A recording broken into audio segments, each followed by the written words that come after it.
Yo, welcome back to Just Kicking It. I go by Polo Show, and I'm with the homie Soy. And yeah, we are just here to talk some hip hop. So, as some of you may know, we are YYCMCs. We are artists first, and we just do this podcast to connect, with the world of hip hop. So yeah, check us out on your preferred DSP. I go by Polo Show. That gentleman over there's artist name is Soy. We also have a collaborative artist music group called Lifted Ones. That's one word. Also, if you are listening to this podcast and you want to tune in for more, we drop the podcast every Monday. So follow us on your DSP, or if you're watching on YouTube, give us a like and subscribe and hit that bell. Also, if you're listening on Apple Music, you got to give us those 5 stars. Apparently we have no ratings, and so it's like, that's fucked up. If you're listening on Apple right now, like rate it, please. Yeah, we need 5 only. Yeah. So, I think that's about everything for the intro. Let's get right into the global news. All right. So, 2010 XXL freshman list. Yes, we're taking it all the way back to 2010 for our fucking first topic today in 2021. Because we just need this throwback, man. We just needed this moment. Yeah. So why are we taking it back to this class? So I'm gonna read everyone I recognize on the class list. So J. Cole, Nipsey Hussle, Wiz Khalifa, Freddie Gibbs, J-Rock, and Big Sean. And yeah, that's fucking crazy. There's 3 other dudes, I just don't recognize them. They didn't make the cut. They got into the league, but they didn't make the... Yeah. They didn't get to the playoffs. It's just crazy. Like, this list is crazy because this is 2010 and it's 2021. And all of these guys are like, if we say, all right, who are the rappers right now? We can obviously say like, DaBaby, Megan Thee Stallion. We can also say like, who are the hot rappers? We can say who are the lyricists. Who are the hip hop heads that people are like popping lyricists right now? This is the list. Yeah, J. Cole, literally the list. J. Cole, Nipsey Hussle, like if he was still alive, but he dropped a fucking classic before he died. Wiz Khalifa, but he's a name that's floating around, but I don't know if I've heard bars from Wiz Khalifa in a minute. Freddie, I heard some pretty whack verses, but Freddie Gibbs is on the come up. He's always been on the grind, but he's been underground. Is how people would consider him because he's been independent. Yeah. Now he just recently signed to Universal, so he's coming but like literally people would say he's like the MVP, at least in recent times for lyricists. Big Sean and J-Rock, they've both dropped solid bodies of work within the last couple years, right? Like Big Sean just dropped last year. J-Rock dropped Redemption. When was that? I was 2017. I think 2018. No. Oh no, it was 2018. Yeah, you're right. 2018. But yeah, that was a crazy body of work, and that was his last full project. Great album. J. Cole was on that shit too. Yeah, man. Like this is like shit, man. Like I don't. You want me to pull up this or 2020's list? I don't know the last time I saw a list this consistent. Like, I forgot these lists could be like this. Like, I forgot people used to rap. It was crazy. Nah, I'm playing. There's some talent on the 2020. But that 2010, bro, that 2010 list, like when you first told me about it, you were naming the names. I literally had the exact same thought. I was like, damn, that is like the top. They're all in the top 10 right now of at least like this generation, like the generation we looked up to. Like all those guys are uber talented. But that's obviously Wiz like slowing down, but he's still. I was gonna bring that up. Wiz is a subject we have to talk about. Like, I don't know, man. I feel like Wiz can still rap because I heard him I heard a crazy verse from Wiz like in like what was the Logic project? Oh, Bobby Tarantino. Bobby Tarantino. I know that project. That project cover is engraved in my brain because he's driving or something, and he has this girl with him, right? And then shortly after he released that project, he him and that girl divorced, like literally, you know. And like it was poor timing. I just like I'll never forget that shit, bro. You didn't know, bro. But you know me so well, bro. I would never put a girl on my cover like that. I know. That whole cover. That whole cover is like, yo, me and this girl are gonna be together forever. That was a fool's choice, bro. And you ate that. He basically got a tattoo of her name on his body. Like that's like the same thing. Except this is like more lasting because it's a fire album. So like, that's the thing. That album was it was a mixtape, but yeah, that was solid. All bangers, right? Like it was a really dope project. I'm not that huge a Logic fan, but I respected that shit. You know, that shit was hard. He came correct with that, and I was like, damn. I felt that way when I first saw the cover. I was like, what is this girl doing on the cover? You know what I mean? What's happening here? Why are you taking away from this moment? And then just to see that later on, I'm like, I told you so. I'm like, lesson learned. But anyways, that project. Wiz had a verse on that one. I'm glad you remember the project. It was like the one like the week Indica Badu. Indica Badu. And Wiz just ate that verse, right? Like he killed that shit. Yeah, he came through, and he's like, shit. I was like, yeah, you know, I was like, damn, I wasn't, you know, I was like, damn, I didn't know this, and that was recently, right? When did that tape come out? That was like 2018. Yeah, so still, like that lets me know that Wiz is still in there. For the most part. The music I hear from Wiz, like whenever I see, he puts out a lot of music because I feel like he's definitely a celebrity rapper. You know, he's always going to be the rapper that other genres are going to feature on their song. If that makes sense. They're putting a movie together. They're like, yo, let's get this rapper. You know what I mean? He's definitely that dude. And I just feel like he's just become like a caricature, like a character, like of himself. Yeah, you know? He's like the weed rapper, you know. And now it's like he's not even trying to be creative with the bars, you know. The verse is just summing around you. I'm gonna get your girl and smoke some weed with her, and we're gonna get high. She might not be able to handle it. Yeah, she won't be able to.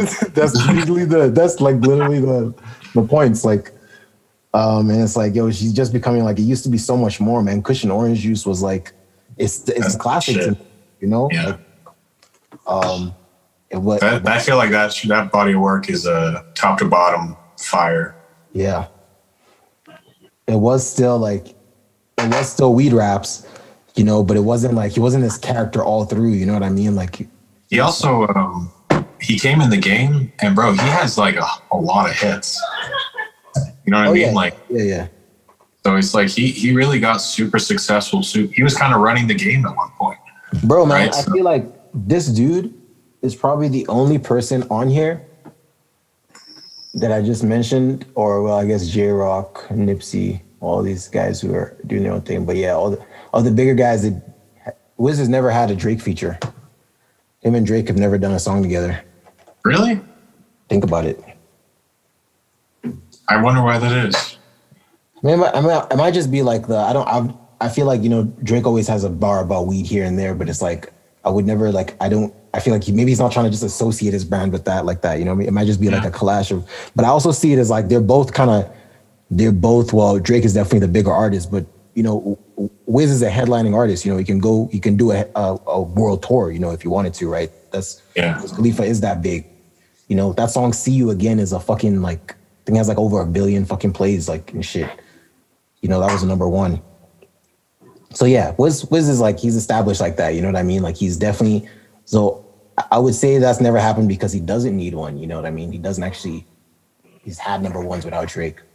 But also I feel like it also hasn't happened yet because of just like I just don't feel like, you know, Drake represents something, right? You know what I mean? Just as Wiz Khalifa represents something.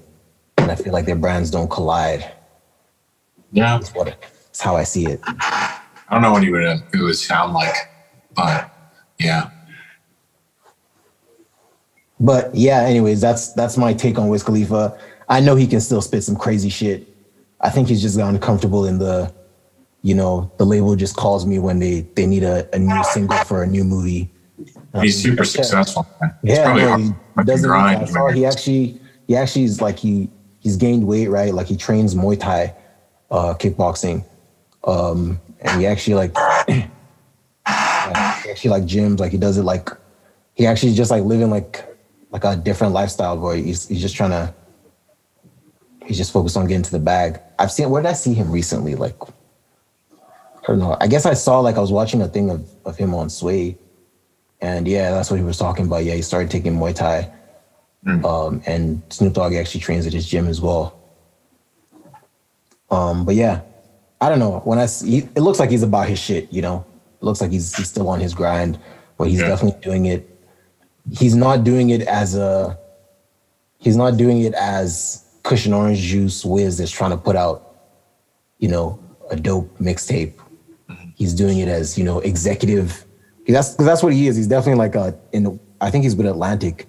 He's definitely one of the bigger artists on that roster, right? So I think so. Let me confirm that. I don't know if he is, man. That doesn't sound right. Khalifa. No, he's really, really dope, man. He got a lot of records. We did a verses for him.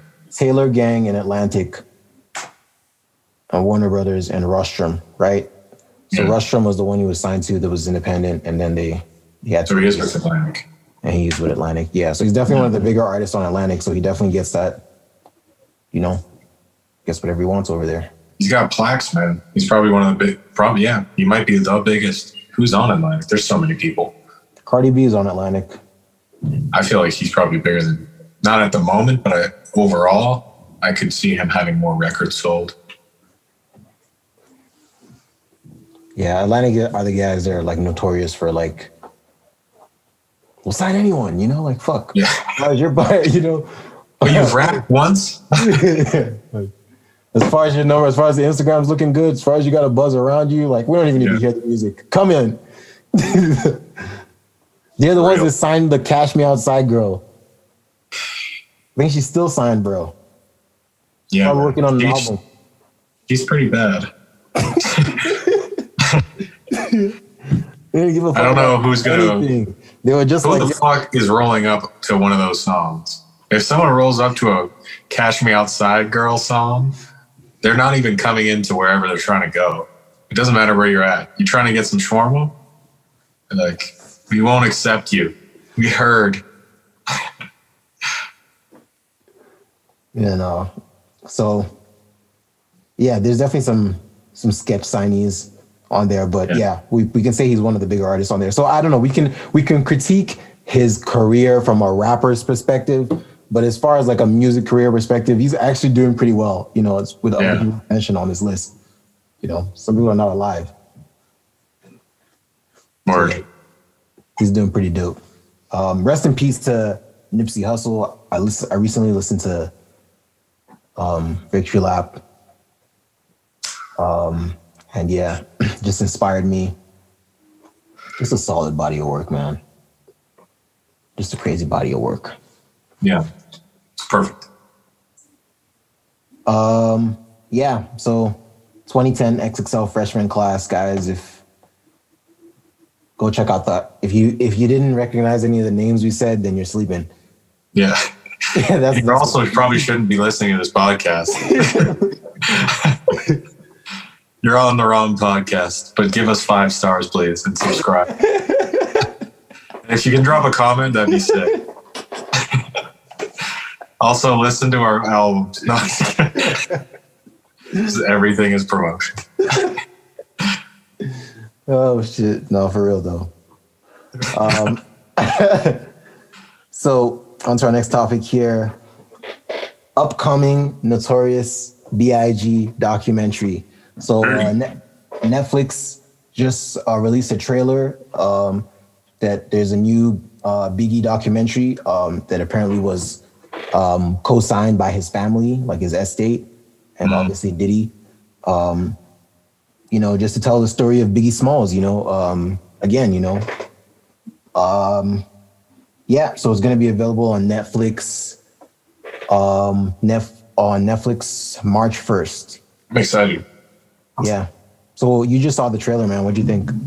Man, it actually got me pretty hyped. There were some clips I hadn't seen before. So that's really what I'm looking forward to, is seeing the stuff that I've never seen, because I've definitely seen probably every interview by him, and like everything I could find.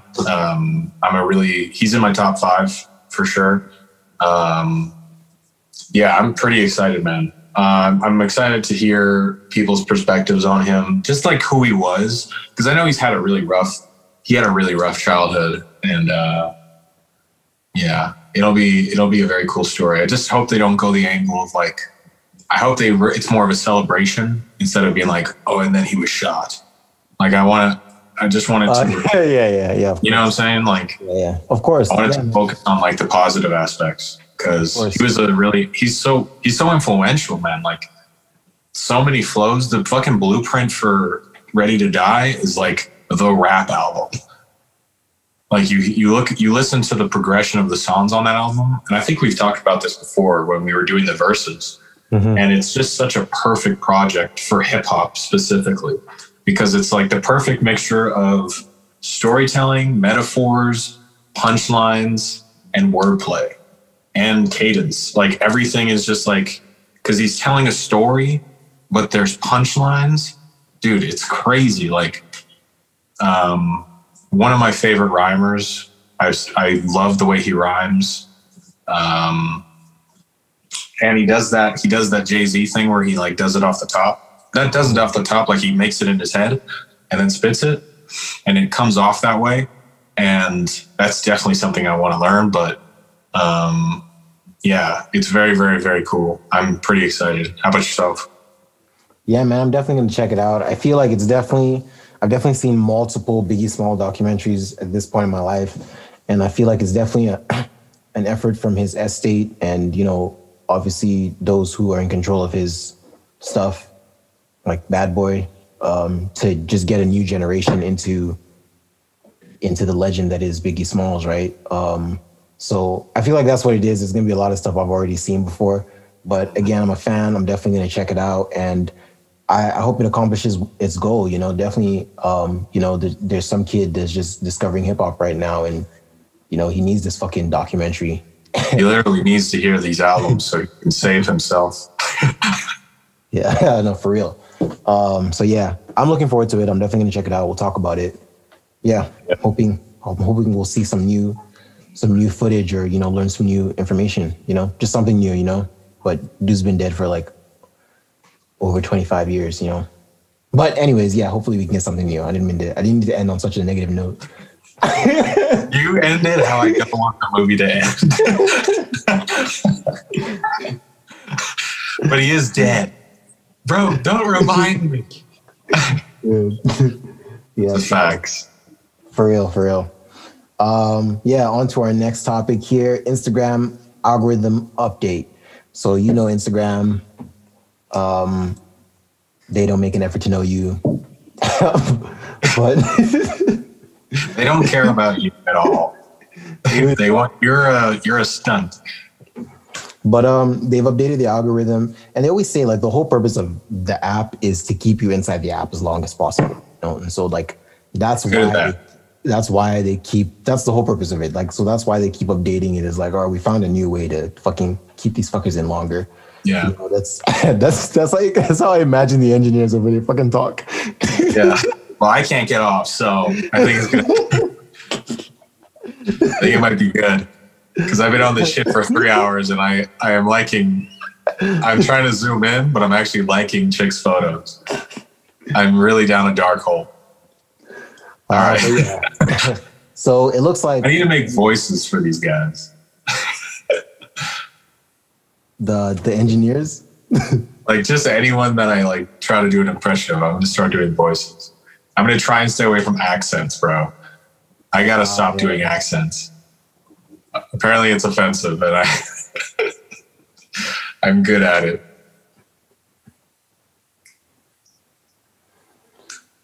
So yeah, basically the new Instagram algorithm is prioritizing. Let's see. You said the save part, right? Yeah, it's looking like the save. What was the other one? Sharing it, right? Commenting and then liking. Yeah. So I don't know what it was before. Like it's always fucking changing, but I'm sure it was that liking was higher up. And I'm sure like Facebook has told us for a while, and I think in some countries they don't even have the like feature. Yeah. Like they've told us for a while, like the like thing is not important. You know, it's like I don't know if they just keep it in the Western countries just because he's like, yo, we need it. Like Remember our society needs it. Like it used to be an app for friends. I remember I used to go on that app to see my friends. Now all I see is the news and it's sad. So, but I guess we're just bringing it up because maybe some people don't know, like the likes are just not very important. Is what? Yeah. Your likes mean nothing. That's what Instagram is telling us. Yeah. Everything else comes after. Yeah. So. Crazy shit. Yeah. That's what's up. This is a game changer. I can tell. It just means you got to make content that people are gonna fucking save, right? Like, ain't nobody saving shit. I'm never gonna save anyone's post. If I do, it's an accident. I'm gonna unsave. Like, why does this save? What the fuck? You know what I save is like ads. Oh yeah, so you can go like check them out later. That's true. Yeah. Well, then you're still using that feature, bro. So I guess so. That's how the people that made that ad know that, oh shit, this was a good ad. I'm gonna have to start selling something. Brand new clothes. People are like, save. I lose my wardrobe. Like all I have is shorts. Like I need these these followers. But now I have to sell everything. Instagram, man. I delete the app, dude. I've told you this, but I'll tell the listeners. I keep deleting the app because it makes me really insecure. It makes me see other people's posts and I'm just like, good Lord, I see Drake's fucking mansion. I'm like, I need to stop trying. Like, you know, like, it's like. Yeah, man.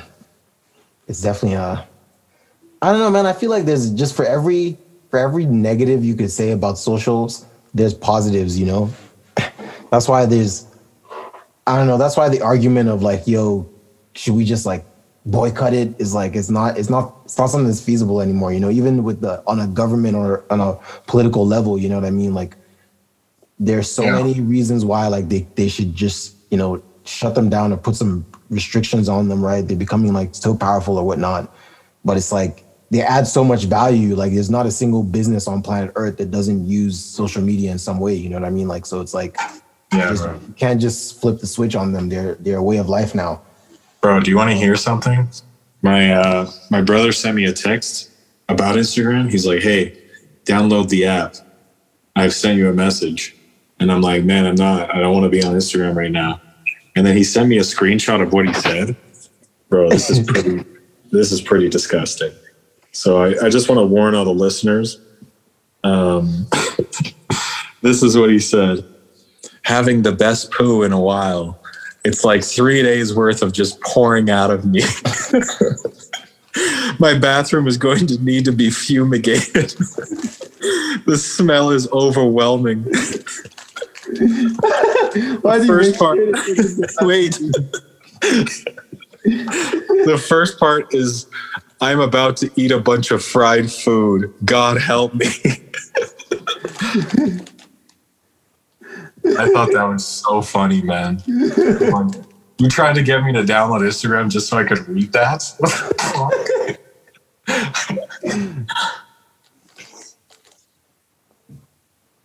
Yeah, no, I know that.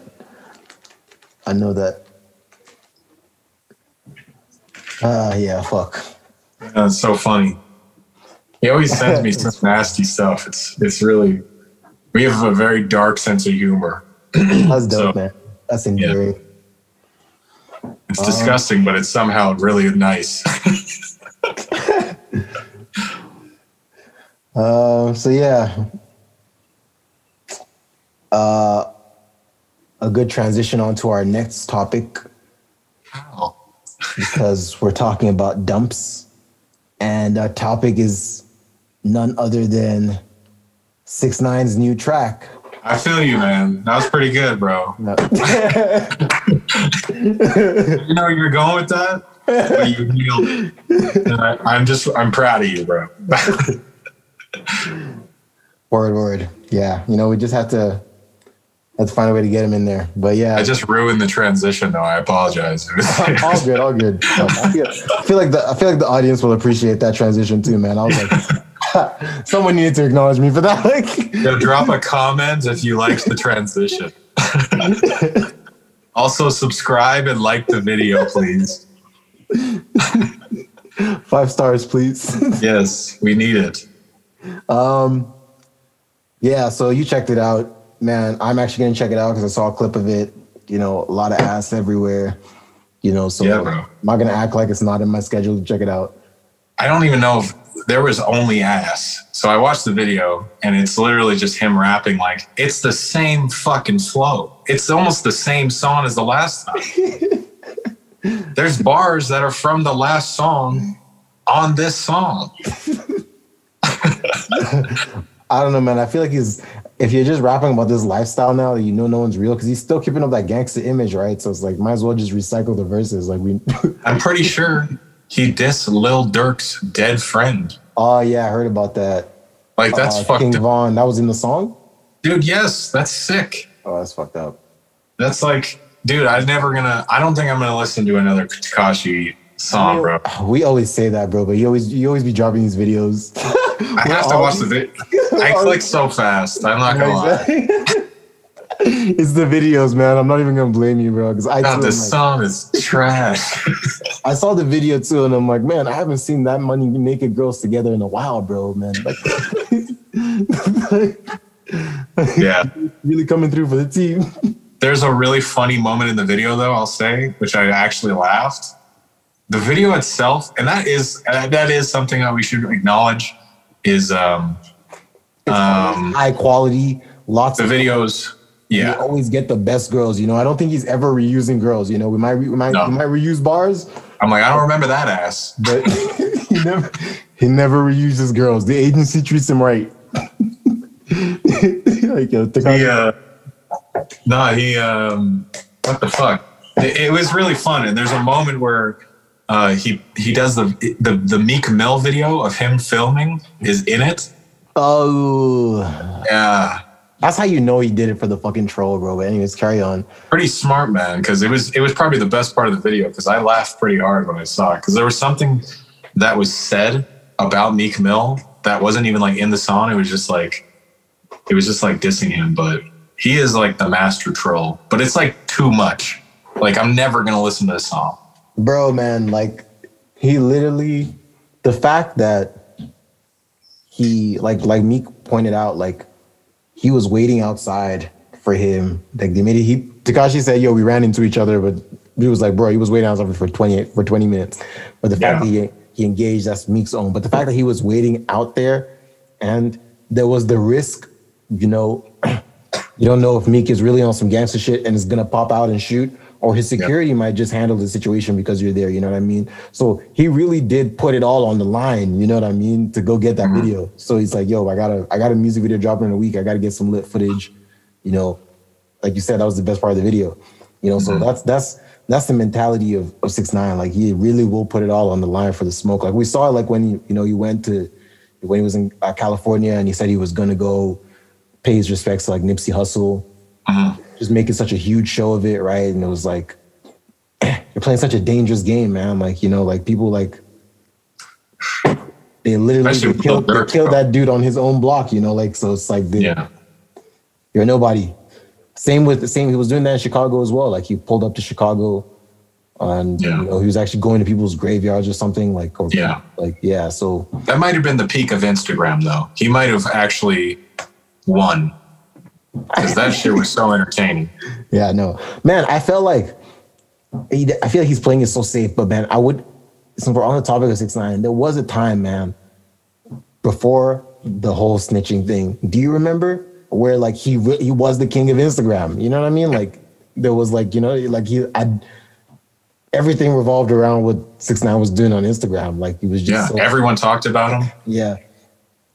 And there wasn't that like That wasn't that Silver. Like people didn't feel bad about talking about him because he hadn't become a snitch yet. Some, you know, the real OGs could feel it coming. But for real, they all warned him. They literally, Charlemagne put out a whole podcast being like, yo, if he keeps this up, he's going to go to jail.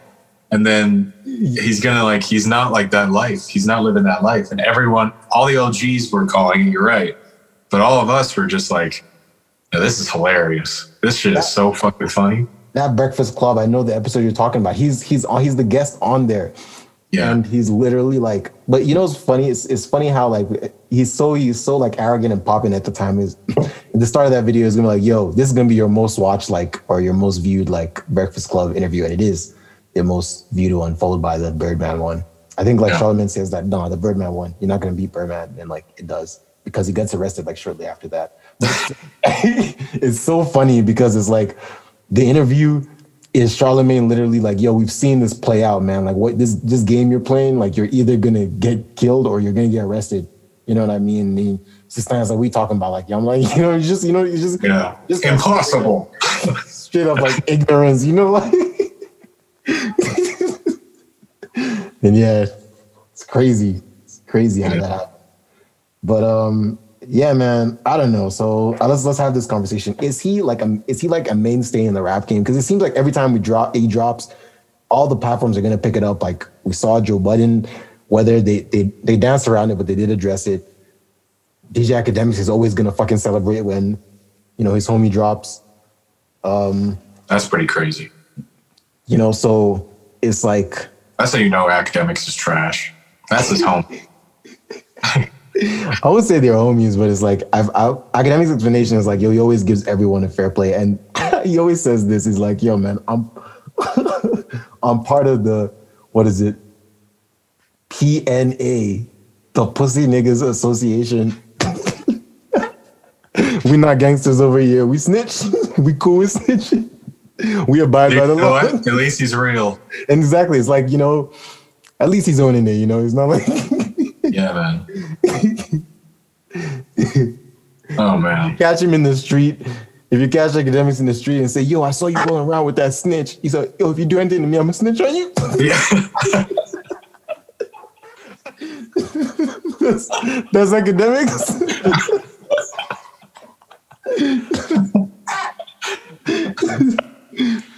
Dude, imagine just how are you gonna talk like all that shit? Dude, he is literally 6ix9ine. Like they're the same. Because he talks all this shit online and then none of it's real.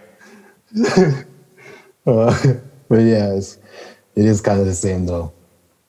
I don't know. I respect that he owns up to it. You know, he owns up. Like the 6ix9ine's issue is that not only was he portraying himself to be a gangster and then snitched, is that after he's come out, he's unapologetically still trying to be a gangster. All the songs are still gang.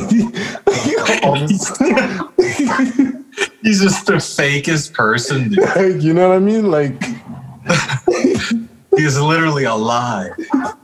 So no. I don't know. I respect Academics for even. You know what? For that, I want to say I respect him, but I don't.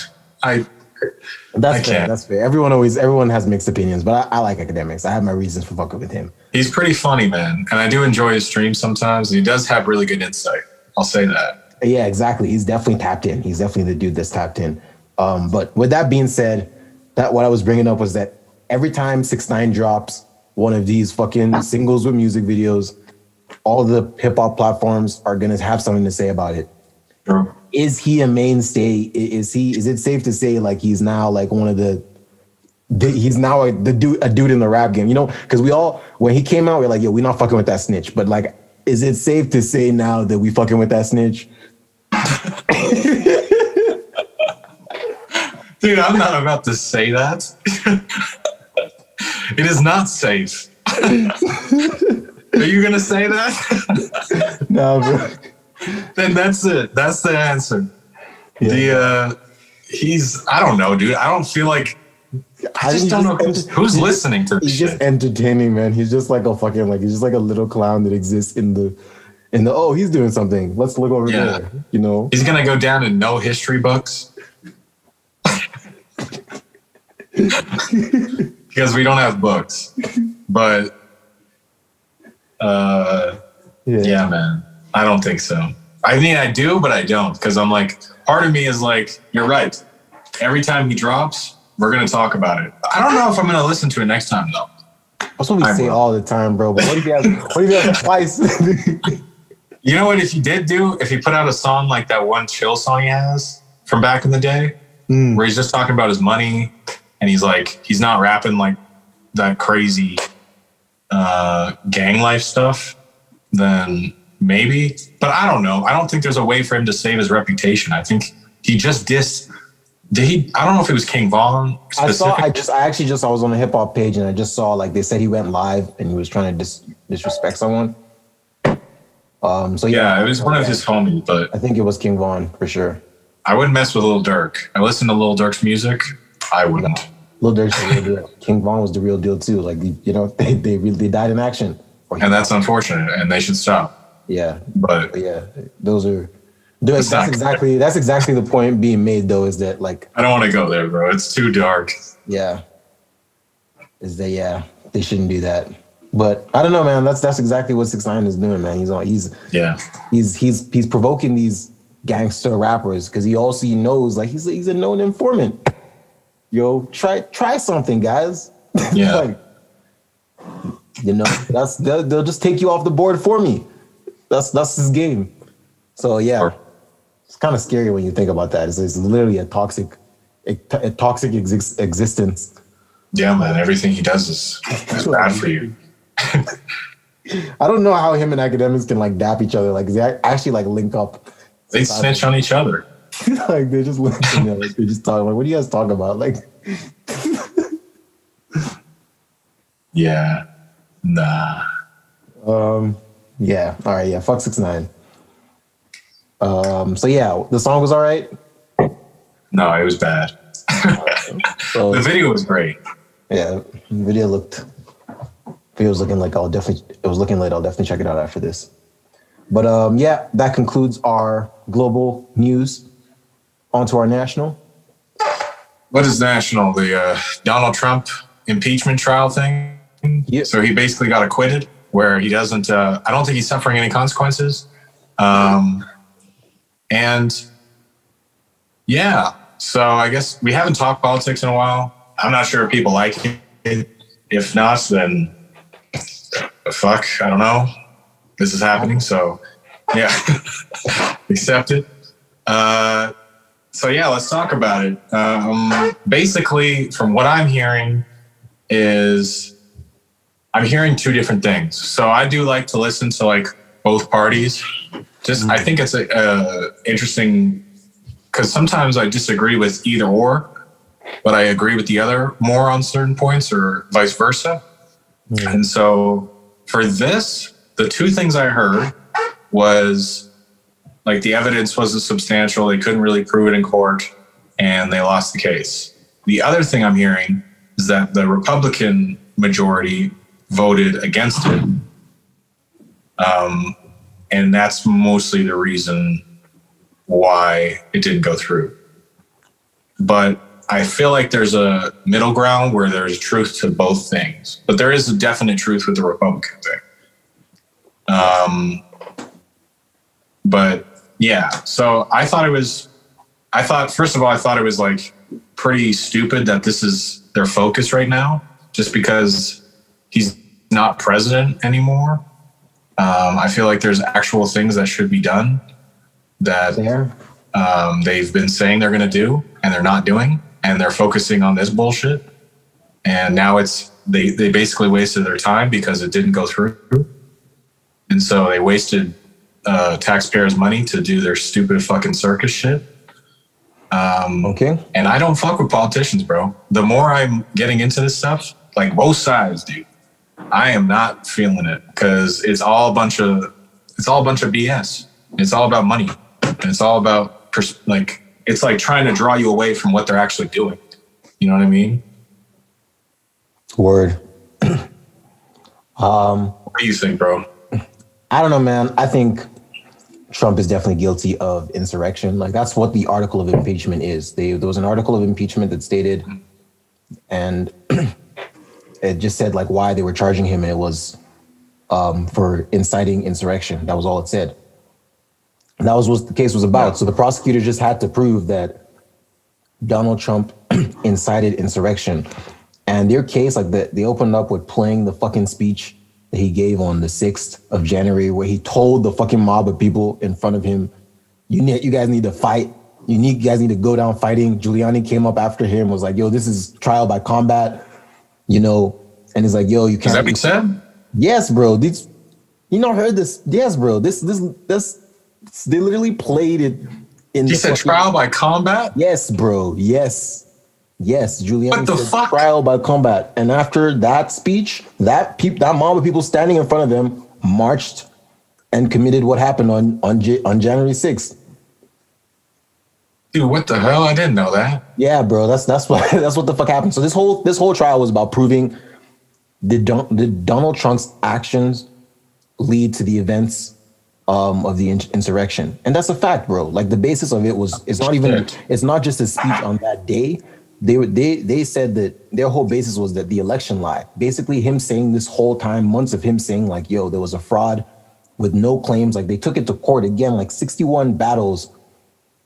Like he lost like 60 cases. They took it to every single state, like trying to like certify. They recounted Georgia 3 times.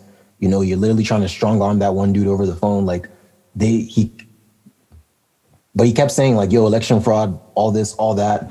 And that was the basis of the prosecution's argument. Like it all just accumulated onto January 6th, where that mob of people had come because they were like, this is the last day. They're about to certify the election results, you know? So they came that day because Donald Trump was saying, this is our last day if we're going to do anything about it, you know? And he said on that day, you guys need to fight, you know? Those were his words, you know? And that's basically what the whole thing was. You have these fucking the best lawyers, like it looked like all these competent dudes giving like the best argument. One point that they made that you just said, like, why are they prosecuting him when he's no longer in office? Like one really dope point they made is that if the purpose of impeaching a president is the way to like punish them, you know, within the time of their presidency, like that's to convict them, then it would mean that there is some kind of, like, if you were to look at all, like, from the day you start being a president in January 20th, it would mean that from that day up until December of the year before you're about to step out, all that is impeachable time. But on that last month, from January 1st to January 20th, he's still the president. All that time is, he can do whatever but not be impeached. And the argument is that because by the time we try to impeach him, he'll be out of office. There's no point trying to impeach him. So it's like they basically just showed like the hole in the Constitution with people saying that, yo, we can't impeach a guy that's out of office. It means that every president now for the last 20 days can just fuck shit up and say like, when it's time to impeach them, it's like, yo, I'm already out. Why are you trying to fucking harass me? So that was their valid point there. I don't know, man. And Trump's lawyers were just like straight up incompetent, bro. Like they were just like straight up clowns, like the worst. Like it just looked like you could not get real lawyers to come and defend him. I actually watched like the first 2 days, and I just could not keep watching it because I was like, fuck this bullshit. That'd be like paint drying. I was like, it was like, it's crazy because it's like they approved their point. The prosecution proved their point overwhelmingly. And the point was that Trump, with his overall lie of the fraud and the events and his speech on January 6th did incite insurrection that led that mob to go commit that shit, right? And that's what they proved. All it came down to at the end of the day was it's not this, and that's what I had to like learn that as well. Like this was not like a criminal court where the two sides present their case and then a jury decides. It really was a political court because it's the senators that decide. And that was really the thing, is like they needed like X amount of Republican senators to cross over, right, to vote. And that just didn't happen. Like basically, even though the argument was overwhelming, the facts are there. It was still like, and that's what it was about. And that's why like Trump, like from the jump, everyone knew like, yo, Trump, the Republicans are not gonna impeach Trump. So that's why he had fucking incompetent lawyers there. That's why it was like literally it's literally everything people hate about politics was what you witnessed there. It's crazy because like it's all friendships and it's all connections and it's all Yeah. From both sides, dude, it's fucked up. I don't know. So let me ask you this though: do you think that that Trump was responsible for the events in some way, shape, or form? A mob of Trump supporters, not just Republicans, Trump supporters specifically, attacked Congress with the purpose of stopping the certification of the election. Like, it was the last day that they could do anything. And it was like, oh shit, looks like they're going to certify Joe Biden. So they went there with the purpose of stopping the election from happening. Do you think that Donald Trump had anything to do with that? All right. Here's what I think. I don't think it's specifically just Donald Trump, but I think the situation around it, because I know he didn't say, I'm pretty certain he said protest peacefully, and he said all the things that would get him out of that, out of like the blame or whatever. But that being said, the reason that it even happened was because the rally took place, right? And another thing I feel is the news, because if you ever watch just like CNN or Fox just on their own, they're very biased and they're trying to tell you something and make you believe whatever they're trying to sell. They're not even trying to report anymore. And so when you have a bunch of people that are focused on those, because this is like middle America, right? These are the people that still watch TV. They still watch Fox News. And so they're going to believe what is being told to them. They're going to buy into that thing where it's like, hey, this was all those people there bought into that idea. Like, this is fraud. This is not like they truly believe what. So in their eyes, they're kind of like seeing it as like, how are we not justified? You know what I'm saying? And so I think it's a mixture of more than just, it's a bigger picture type thing where it's not necessarily just Donald Trump. You can't just pin it on one person. Why did these people believe that the election was fraudulent? This is true. Because of Donald Trump's campaign. That's exactly right. That's a really good point. And you're right. But that all lends itself back to the same thing. But it's like, it's almost impossible to watch those channels because I watch them and it's such a clear, like, I don't know what's real because they cite their sources, but then sometimes the other side goes like, oh, but that actually wasn't said. Here's the real quote, or like, and so it's really hard to decipher what's true or not. I feel you, man. I just feel like sometimes, like, Fox is just fiction, bro. I don't know. Sometimes I feel that way about CNN, but like sometimes I'm like watching what they're saying on there and I'm like, I don't know, man. Yeah. I 100% understand what you mean, man. It's crazy that it's just like completely it's crazy that if all you watch is Fox or CNN, you're just getting half of the story. You know what I mean? Like that's like you're just blind. You know, so it's like, I don't know. So that's crazy. The people that live like that's their, like you said, like they're just people who, that's just foolish. That's their, and this, I'm gonna be honest. Consume, you know, like whatever the fucking anchor is on Fox tells you this. It's like, oh, it must be true. You know? Yeah. It's fucking crazy. But I guess it's the same with CNN. But yeah, I don't know, man. I feel like, again, I'm not an American, but in just following what's been going on, I definitely feel American. Like I have. Yeah, you are. I definitely feel like following what's been going on, I have more liberal views than 100%. than right views, you know. And I don't know, man. It's just crazy to look at both sides, man, and just be like, what the fuck? Like, this is like, if I was an American just with my views living in America right now, like, yeah, man, like I would have enemies. Like, yeah, like, that's not fucked up. That's not cool. That shouldn't happen. For real, like coworkers would be enemies, like just friends. Dude, yeah, that's a big problem, dude. For real, because like people are really judging people off of their political views, and most times people's interests lie on their own, right? So it's like, if someone's more conservative and they want to like have lower taxes, whatever it is, whatever the conservative point of view is, it's like that could be their reasoning. But just because you're associated with that more so, then you're painted as something else, or the vice versa. And it's like, it's really it's a very weird time, because I don't think it should be like that. I think it should just be like, hey, let's talk. Like, everyone should just have conversations. But it's not going that way anymore. It's getting worse. Yeah, man. Hopefully we can. I don't know. Hopefully it gets better, man. Like, I feel like the first step was fucking Donald Trump not being president anymore. I feel like that was part of it. Joe Biden is just a body, though. Let's be honest. Yeah. That man, that's how I feel, man. I don't know, man. I just feel like there's just one. I don't know, man. I don't know anyone who's. He's a talking piece. Like, I don't know who's enthusiastic about Biden. You know, like, I just feel like, I don't know. I'm still waiting for him to like wow us. You know, like, all right, you know, like, I don't know.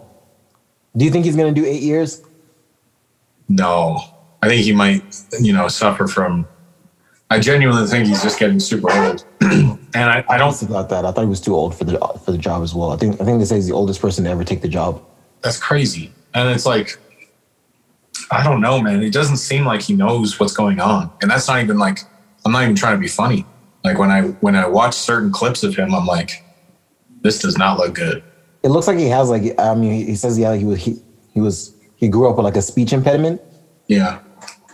So like sometimes he stutters or struggles to get words out. So that might be what you see. Well, I don't know. I would say he's pretty competent. Like, he worked with Obama.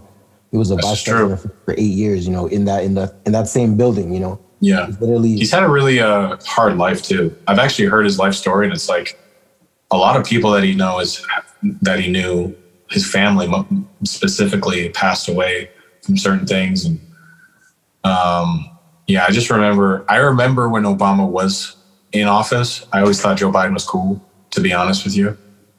I was living in the States at the time as well, so I was way more like into like anything happening in the US. But I don't know, he's just signed this order for like females to play with males in like sports and stuff. I don't know if I like that. I'm sure it sounds like something that females were asking for, bro. Oh, then they're gonna lose now. I don't know, man. Like, there's definitely some sports where like not all sports are sports where just being a male will make you dominate. I don't think so. Okay, you have to name one. Jiu-jitsu, bro. Like, you think that if a dude and a girl fought and they're the same weight, that it's gonna be evenly matched? In jiu-jitsu, yes. If it's a grappling match. I don't know, man. Honestly, this is how is why you need to like look into this. If a really skilled, like a black belt in Brazilian jiu-jitsu was to go against a female was to go against a bigger guy, she would win.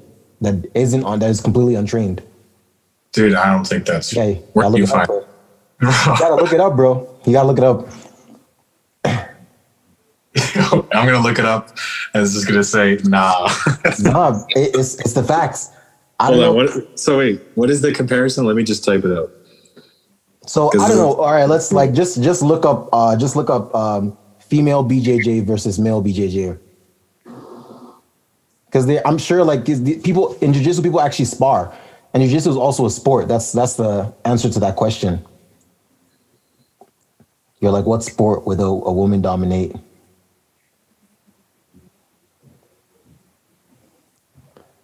Yeah, man, you're definitely. Are you trying to watch a video right now? No, I'm just looking at an article. All right, man. Like, we can have a full. I mean, I guess we can talk about it right now. I'm down to. No, yeah, we can always come back to this because this is pretty off topic, and we can do some research. Yeah. How did we get into this topic? We were talking about the impeachment, and then we started talking about Joe Biden and he did. And this new, like women. This executive order. Yeah, bro. Anyways, with that being said, yeah, for 100%, people. We'll talk about it either at the end of this podcast or after this podcast, but yeah. Word. I'm down. You're about to be woke, bro. Jiu-jitsu is real. I don't want to be woke. I'm scared. So yeah, I don't know. I guess the overall how we got into this is like Joe Biden. I'm not enthusiastic about him, but I just feel like overall though, like I think that he got the most votes out of any president in American history. Cause that's how many people were like, bruh, this Trump dude gotta go. that's that's the vibe. Yeah. I feel like that's what it was. It was more people were like, Trump has to go than, yo, this Biden's the guy. That's what it was. You know what I mean? So yeah, and I know he knows that too. That's why he knows he's got to grind to get the true respect of like all sides. Yeah. So yeah, I hope he does a great job. I really do. I want the best. I have faith. You know that Donald Trump and his people are not rooting for him. Man, they want him to fail. That's what they were saying. Yeah, dude, it's fucked up. Everybody should want to see the president win. Any side. Like everyone should want to see that guy succeed. It's crazy. Yeah, man. But yeah, that's just the like there's like definitely a breed of hate in the air, you know? And I'm not gonna point fingers, but Trump. Yeah. That was definitely that was one finger to the face. I'm not gonna point fingers, but here it is. That's definitely what it is, bro. And yeah, I'm hoping him not being in power is going to help, but it's like it's clear that he's still a powerful figure in the Republican Party, right? Like he still has a say. Everything he says is still going to be like, he's still going to be able to be like, I'm backing this senator. You know what I mean? Yeah. Well, I hope whoever he decides to endorse or anything like that, I hope he's making a conscious and just decision. And I hope it's for the best for the people. Word. But yeah, let's stop talking about fucking politics, man. Fuck. I don't know. That was kind of fun. I kind of like doing it. I just used to hate it. But I'm getting more into it, so it's just interesting conversation sometimes. Sometimes I just feel like we're in a loop, though. Sometimes I just feel like, damn, I just feel like we've had some of these conversations where, at least not with you, but just sometimes I just feel like I'm repeating some of these thoughts, like about Donald Trump. You know, I'm just like, yeah. There's more than that kind of stuff, though. There's always more. I want to get like when we have like local stuff happening. I feel like that's when we should really get involved. Word. So yeah, on to our local. And this one is realizations. I guess it's a new kind of topic. I'll let you start off, Soy. All right. I had a realization yesterday, y'all. And this is it. And it's partially a joke, but partially the truth. I am an idiot. Let me explain. I am pretty much only good at making music and doing stuff creative stuff. Like that's my forte. It's always been that way since I was a kid. And I make so many dumb decisions at work, dude. I don't know why. Dude, sometimes like I'll do something, like something happened the other day where they told me it happened, like I did something wrong, and I literally looked at him. I was like, "Show me," because it was so dumb that I was like, "There's no way that happened. It couldn't have been me. There's no chance." And then I could see my boss getting a little upset. He showed me, and I'm like, "Oh, yep, okay, I did it, I guess, and I'm sorry." And then later, something happened where I basically like look for bottles at this warehouse, and sometimes it's really hard to find them. And so I was really tired, and it's been a long day, and I was doing a lot of like big orders for people. And what ended up happening was I was looking for this bottle and I couldn't find it. And I was looking for like 20, 30 minutes. So I ended up telling my boss, and he's like, "Yo, we're going to go look for it right now. We're going to find this bottle." And so I had like 4 people of like the higher ups looking for this bottle. And this German girl comes over and she's like, "Is this the..." I'm like, "Here, let me get my German accent. Hold on." Is this the bottle? I can't do it right now. Jesus Christ. That sounded pretty good. Is this the bottle you were looking for?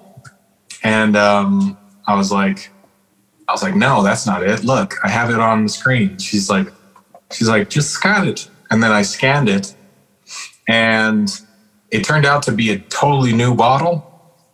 And so my boss ended up coming back, and I was like standing there and I was like laughing because I was so embarrassed. And he just looks at me. He's like, Sawyer, we have discussed it. And me and Dustin feel that if we team up, we could beat you up. He was like, we might need someone else. And then he pointed to someone. He's like, are you in? But yeah, they were pretty upset. So it just made me appreciate the fact that I have something I'm pursuing that I'm actually really good at. And I could be like, you know what? I might not be good at this. I might not be very good at this, but you will never make a better song than me. You know what I mean? And yeah, it made me appreciate where I'm at in life right now, where I have the opportunity to make music, and I'm going to have it as a platform for me to speak. And there's going to be a time in my life where I look back on times like these and I'm very humbled by them, because since I was 18, this whole time has been humbling. And just progressing in life is such a beautiful thing, but realizing what you're really good at, what you're really passionate about is amazing. So, yeah. Yeah. Dope.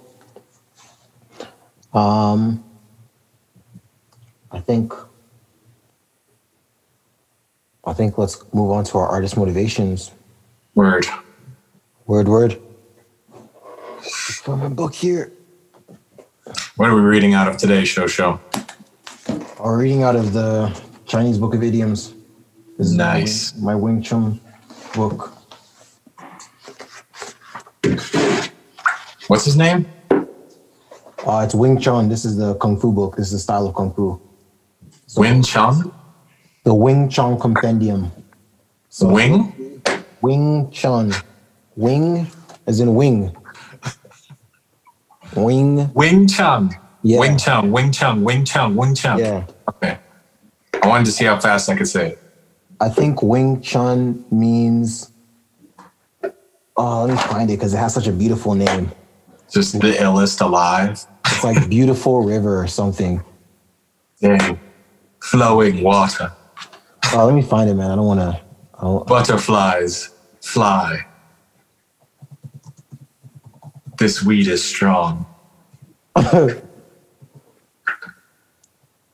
Dude, Happy Gilmore just popped up on Netflix. That is a classic movie. Adam Sandler got some slaps, let's be honest. He's got some trash, but he's got some bangers. Spanglish, shout out to that movie, Spanglish. Fire. If you haven't seen it, make sure you subscribe. Leave a comment if you haven't seen Spanglish. And if you have, let me know what you thought. Like the video and give us 5 stars. It's called Beautiful Springtime, or that's what it translates to in English, Beautiful Springtime. That's pretty nice. Yeah, and so the story, and since we're getting carried away with the story, I was just going to read a quote from this book, but this is why I was actually training fucking Kung Fu for a while there, for those who don't know, maybe like 3 months there. And then I was like, I need a master. And then I just was like, I can't keep training myself. But I've gone into a different martial art. But yeah, Word. Basically, the story is that long ago, before the Shaolin, or after the Shaolin temple was destroyed, yeah, there was a Shaolin monk, and she was a female that escaped, and she already had like her Southern Shaolin style of fighting, and she wanted to develop a new style of fighting that would be a lot easier for a smaller person to use. Basically, was why she developed the style. And she developed the style by watching apparently a snake and a fox fight. And through looking at their movements, she studied their movements and just adapted it into her kung fu, refined it into a system. And so Wing Chun is actually a girl that she met. Like, she moved to a village, and this was a beautiful girl that would always get harassed by the story varies. It's a bully or a warlord or just someone that's just trying to force himself to marry this girl, but she doesn't want to marry the girl, or she doesn't want to marry him. And so Wing Chun, the girl, meets the mate, I think I just saw her name in here.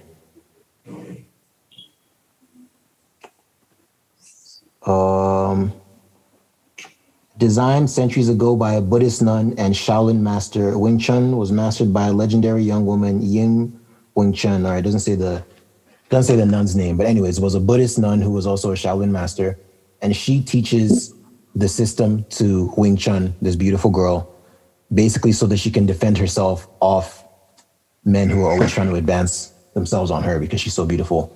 So she learns the system pretty fast, and that's really the whole purpose of this story, is that the fighting style was taught to this woman who's a smaller stature, and she was able to use it effectively to defend herself against multiple guys who tried to advance herself on her. And she was able to learn it in a very fast amount of time. And so the whole purpose or the whole style of Wing Chun is based on quick movements and getting the opponent down as fast as possible. So it's not about engaging in a long fight. So it's really about, that's why they say you don't see it in like MMA, is because like it really focuses on all like eye jabs, like throat punches, like really just trying to get the soft tissue. And I mean, there's obviously a lot of technique. They use like hand trapping. So it's harder to actually hit someone that is a master of Wing Chun. So basically that's the appeal of it, was that a woman who was a small woman learned this style and was able to use it successfully to defend herself. And so she just named the style after herself, after the girl who first learned it, who was the first master of it, Wing Chun. And then she taught it to her husband, who taught it to another dude, who taught it to another dude, who was the dude who taught it to Bruce Lee. So it's actually a fairly new, like the lineage of it is fairly new. So anyways, yeah, that's the story of Wing Chun and the martial arts system known as Wing Chun. So onto this page, I read it. So basically this book is the Wing Chun Compendium, and the system is broken down into 6 sets of hand forms that you can learn. Okay. When you put it all together, that's when you have the fighting style. So the first 3 sets are in this one. So this is volume 1. So it's basically like an instructional book on the whole style of fighting, the first 3 styles. But just because it's, based on,